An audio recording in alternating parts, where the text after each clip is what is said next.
আপনার bank balance কত তা দিয়ে কি সত্যিই বোঝা যায় আপনি কতটা ধনী, নাকি ধনী হওয়া মানে অন্য কিছু? যার অনেক টাকা আছে সে হয়তো অর্থে ধনী, কিন্তু যার অল্পতেই তৃপ্তি আছে সে জীবনে অনেক বেশি ধনী।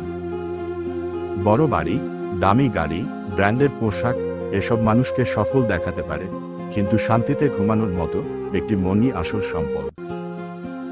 যে বিপদের সময় পাশে থাকার মতো মানুষ পেয়েছে, যে নিজের পরিবারকে ভালোবাসতে পারে, সে অনেকের চেয়েই ধনী। কখনো কখনো একজন সাধারণ মানুষের মুখের হাসির পেছনে এমন শান্তি থাকে যা কোটি টাকাতেও কেনা যায় না।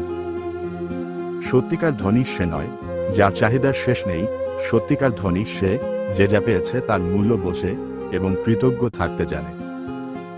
জীবনে টাকা উপার্জন করুন, সফল হওয়ার চেষ্টা করুন, কিন্তু টাকার পেছনে ছুটতে গিয়ে যেন শান্তি, পরিবার, ভালোবাসা আর নিজের মানুষগুলোকে হারিয়ে না ফেলেন। কারণ শেষ পর্যন্ত জীবনের সবচেয়ে বড় সম্পদ হলো একটি শান্ত মন, ভালো মানুষ আর তৃপ্ত হৃদয়।